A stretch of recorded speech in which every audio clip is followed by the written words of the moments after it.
Hi, I am Bitu Kumar from KV Umaria. This is English class 4, and point why. Why is a question word? It is used to obtain a reason or an explanation. Now, like these questions, why is the sky blue? Why do birds have wings? Why are you sad? Now we read this poem.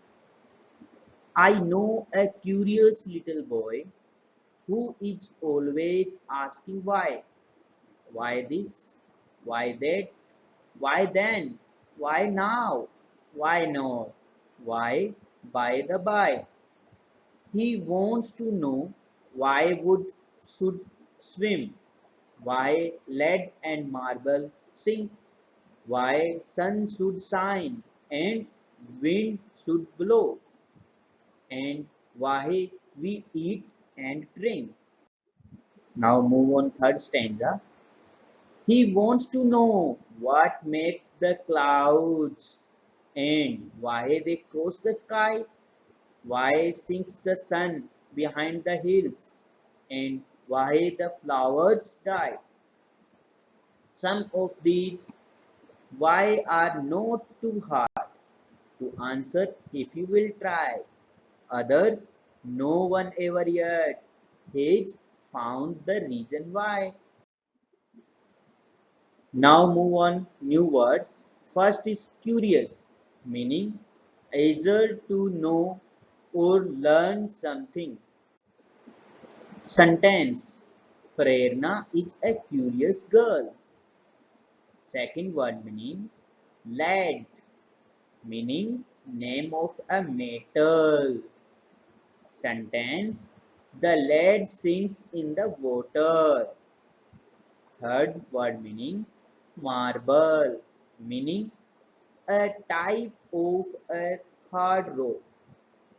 Using sentence, the kids are playing with marbles.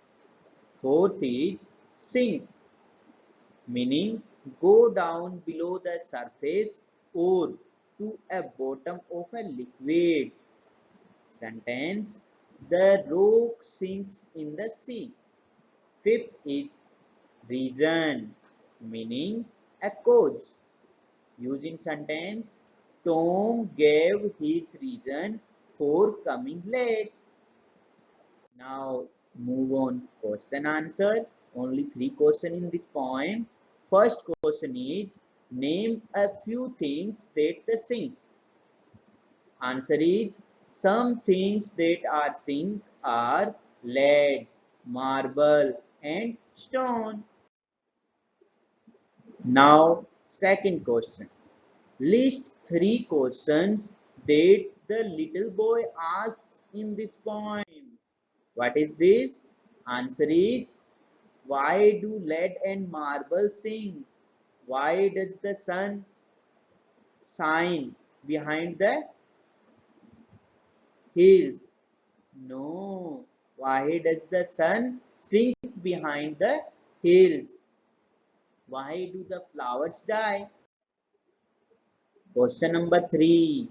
What sort of a boy is described in the poem? Sad, curious, brave. You are all know. Curious is the right answer. Thank you.